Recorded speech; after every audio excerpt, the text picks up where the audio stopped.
মনে করুন আপনার রোগ হয়েছে, আপনি একজন ডাক্তারের কাছে গেলেন। ডাক্তার আপনার রোগের নানাবিধ লক্ষণ পরীক্ষা নিরীক্ষা করার পরে আপনাকে ডাক্তার ঔষধ প্রদান করলো।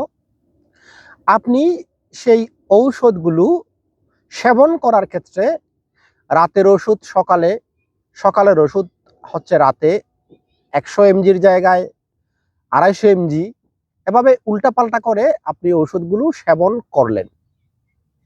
এতে কি আপনার রোগ নিবারিত হবে নাকি বৃদ্ধি হবে? নিশ্চয় বৃদ্ধি হবে।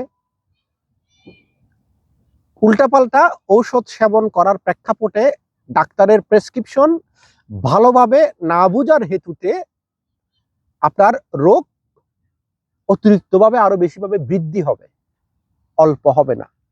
রোগ নিরাময় না হয়ে রোগটা আরো বেশিভাবে প্রলম্বিত হবে এবং এমনকি ঔষধের রিয়েকশনে আপনার মৃত্যু হতে পারে। ঠিক অনুরূপ ভাবে সিদ্ধার্থ গৌতম তিনি আমাদেরকে নানাবিধ জাগতিক রোগের ক্ষেত্রে রোগ নিবারণের জন্য আমাদেরকে নানান উপদেশ তিনি প্রদান করেছেন। এখন আমরা যদি তার প্রদত্ত উপদেশ সমূহ না বুঝে অসময়ে উল্টাপাল্টাভাবে আচরণ করতে যাই, সেক্ষেত্রে যেই উদ্দেশ্য নিয়ে আমরা তার উপদেশগুলোকে আচরণ করতে যাচ্ছি, সেই উদ্দেশ্যটাও তো সম্পূর্ণ হবেই না, সেই উদ্দেশ্যটা তো সার্থক হবেই না। উপরন্তু সেই উল্টাপাল্টা আচরণগুলো আমাদের জীবনে অকল্যাণ, অহিত, অমঙ্গল আনবে। তাই বুদ্ধ তার বিখ্যাত একটি সূত্র গর্দোপম সূত্র, সেখানে বুদ্ধ স্পষ্ট উল্লেখ করছেন, যদি কেউ বুদ্ধের বাক্যকে, বুদ্ধের শিক্ষাকে, বুদ্ধের উপদেশকে যথাযথভাবে না বুঝে না জেনে আচরণ করতে যায়, তার অমঙ্গল হবে।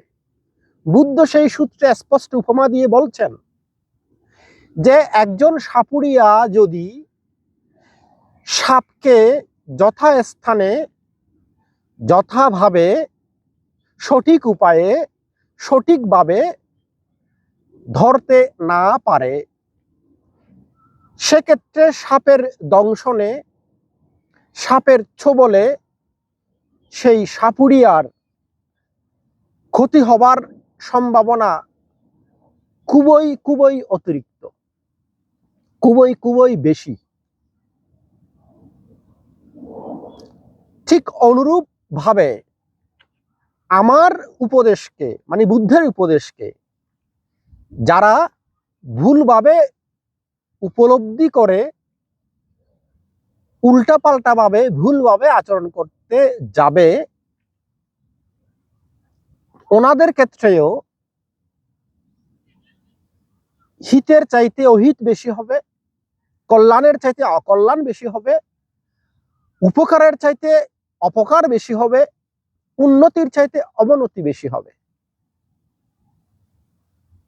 সেক্ষেত্রে আমাদের উচিত কি, তিনি মানে বুদ্ধ গৌতম যেইভাবে, যেই কারণে, যেই হিসেবে আমাদের জন্য উপদেশগুলো প্রদান করেছেন, সেগুলোকে যথাযথভাবে জেনে, যথাযথ উপায়ে, যথাযথ সময়ে